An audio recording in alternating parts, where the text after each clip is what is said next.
Salut les rôlistes du 27 août 2024, il est tôt, il est 9 heures. J'espère que vous êtes réveillés ou peut-être les vacances sont déjà finies et que vous êtes rentrés alors que moi je suis encore en vacances jusqu'à samedi, mais depuis la plage, il fait beau, il fait chaud. Après le petit déjeuner, je viens vous parler de la 27e question, une figurine incroyable en JDR. Alors, je vais me permettre de répondre encore une fois pour quelques jours en premier. Une figurine incroyable. Moi, j'ai jamais été un grand fan de figurines. J'ai joué à Warhammer Battle. J'ai peint pas mal de figurines. J'ai souvent utilisé des dés ou des gommes comme figurines quand plus jeune. Je commençais le jeu de rôle et ça marchait plutôt bien. Finalement, ça permettait de visualiser, puis l'esprit faisait la différence. Et puis, il y a quelques années, j'ai acheté tout un tas de figurines en carton. Alors, je crois que c'était Pathfinder qui faisait ça. Ils sortaient pour leur campagne ou des figurines génériques. Et j'avais trouvé ça incroyable parce que c'était des bouts de carton mis sur des socles, mais ça faisait hyper bien l'affaire pour moi qui passais de la gomme à la figurine. Et donc j'étais agréablement, et je les ai encore, là j'ai des gros sacs de figurines, et quand je joue en présidentiel, hop, je sors, alors il faut sélectionner un peu avant, parce que je dois en avoir, comme c'est du carton en petit, peut-être 1000 ou 1500, je sais pas. Et donc ouais, je trouve ça assez incroyable, ça aide, ou ça désaide, ça dépend les gens, à l'immersion dans le jeu. Et bah, Elle de Corbeau, à toi l'honneur. RPG Day numéro 27. La plus belle figurine.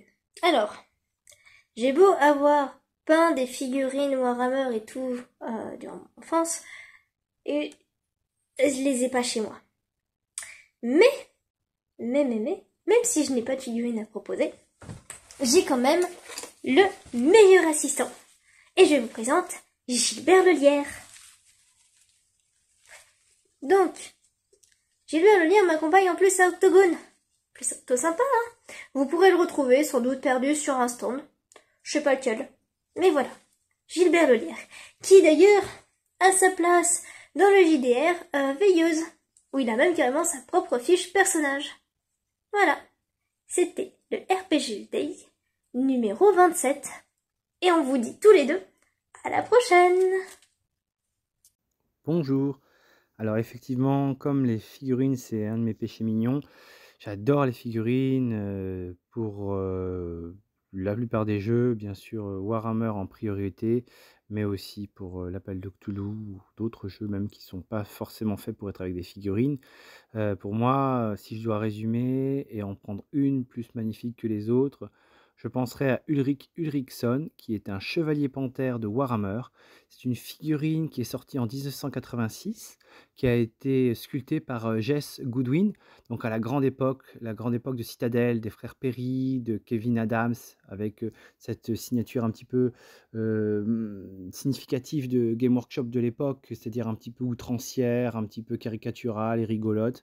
Et donc, Ulrich Ulrichsson, ça représente un chevalier panthère qui, à nos échelles d'aujourd'hui de figurines, est un peu petit, mais avec de superbes ailes sur le casque, une fourrure pour avoir chaud. Et donc voilà, c'est une figurine auquel je suis attaché puisque je l'ai depuis longtemps. Et puis voilà, c'est une époque un petit peu du métal, une époque où la définition était un peu moins bonne, mais où les figurines avaient beaucoup de caractère. Et c'est une des choses que j'aime beaucoup dans les figurines qui ont été faites à cette époque-là. On appelle ça le Old Hammer.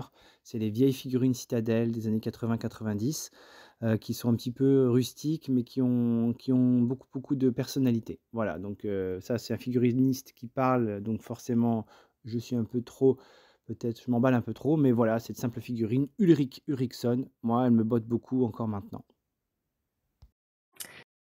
Eh bien, ce n'est pas forcément la plus belle, mais c'est la plus emblématique, ou les plus emblématiques. Il s'agit de 2 petites figurines, en plomb, hein, que voici. Hop, je vous rapproche, histoire que vous puissiez les voir. Ce sont 2 personnages, issus de, la campagne, Harlequin et Harlequin's Back, en français Harlequin et le retour d'Harlequin, pour Shadowrun. Harlequin, c'est lui. Et ces figurines m'ont été offertes et ont été peintes par Elwin, un de mes joueurs de cette campagne, et représente, lui c'est Eran le Scribe, l'ennemi d'Harlequin, et représente le duel final au cours de cette campagne, le duel entre Eran le Scribe et Harlequin. Évidemment, les joueurs sont du côté d'Harlequin et participent à ce duel aux côtés d'Harlequin. Et voilà, et avoir ces deux figurines qui sont sur mes étagères, ça me rappelle régulièrement cette campagne.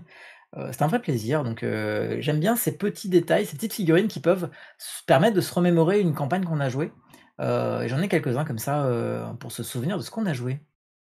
Très peu, non. Alors, je joue très peu avec des figurines. En tout cas, je ne maîtrise quasiment pas avec des figurines, ou alors je trouve des vieilles figurines en plastoc de jeux de plateau. Bon. Donc, et celles que j'ai pu avoir, on est plutôt sur de la figurine de wargame type confrontation. Donc, pour rester dans le jeu de rôle, je vais parler. Ça va être super utile parce que je serais incapable de dire de quel est le monstre qu'elle illustrait, mais une des premières figurines que j'ai vues utilisées par un MJ, c'était on était à Toulouse, c'était sur une partie croisée, hein. On avait 2 tables, façon Les Incorruptibles, enquêteurs, sur du Cthulhu. Le MJ utilisait régulièrement des figurines pour illustrer la scène, et il nous a sorti une magnifique bestiole qui ressemblait à une espèce de menthe religieuse horrifique. Alors pour ceux qui connaissent Cthulhu, si vous savez ce que c'est, moi je ne sais pas. Et en fait, l'effet a été assez buff parce que je pense que s'il avait décrit la créature, il se serait pas passé la même chose. On s'est tous enfuis.